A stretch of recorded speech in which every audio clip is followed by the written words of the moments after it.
Matthew 14. The death of John the Baptist. When Herod Antipas, the ruler of Galilee, heard about Jesus, he said to his advisers, "This must be John the Baptist raised from the dead. That is why he can do such miracles." For Herod had arrested and imprisoned John as a favor to his wife Herodias, the former wife of Herod's brother Philip. John had been telling Herod, "It is against God's law for you to marry her." Herod wanted to kill him. He killed John. But he was afraid of a riot because all the people believed John was a prophet.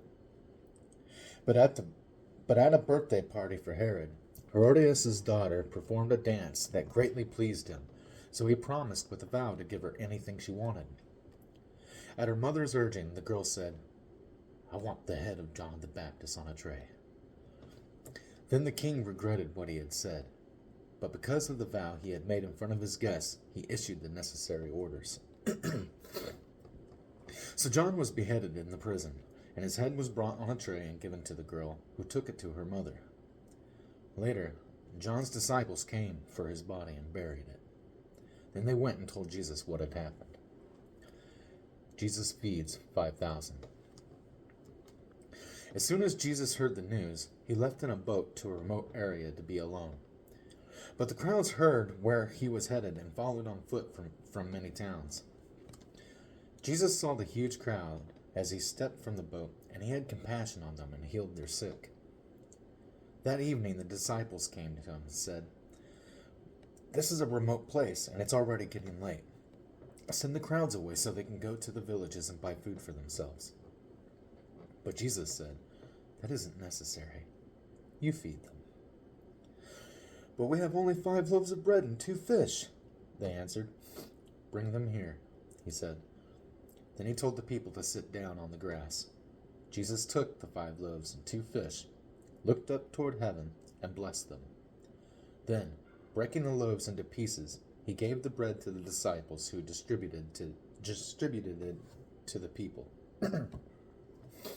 They all ate as much as they wanted, and afterward the disciples picked up 12 baskets of leftovers. About 5,000 men were fed that day, in addition to all the women and children. Jesus walks on water. Immediately after this, Jesus insisted that his disciples get back into the boat and cross to the other side of the lake, while he sent the people home. After sending them home, he went up into the hills by himself to pray. Night fell while he was there alone. Meanwhile, the disciples were in trouble far away from land, for a strong wind had risen, and they were fighting heavy waves. About 3 o'clock in the morning, Jesus came toward them, walking on the water. When the disciples saw him walking on the water, they were terrified. In their fear, they cried out, "It's a ghost!" But Jesus spoke to them at once. "Don't be afraid," he said.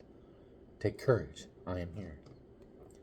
Then Peter called to him, "Lord, if it's really you, tell me to come to you, walking on the water." "Yes, come," Jesus said. So Peter went over the side of the boat and walked on the water towards Jesus. But when he saw the strong wind and the waves, he was terrified and began to sink. "Save me, Lord," he shouted. Jesus immediately reached out and grabbed him. "You have so little faith," Jesus said. "Why do you doubt me?" When they climbed back into the boat, the wind stopped. Then the disciples worshipped him. "You really are the Son of God," they exclaimed. After they had crossed the lake, they landed at Gennesaret. When the people recognized Jesus, the news of his arrival spread quickly throughout the whole area, and soon people were bringing all their sick to be healed. They begged him to let the sick touch at least the fringe of his robe, and all who touched him were healed.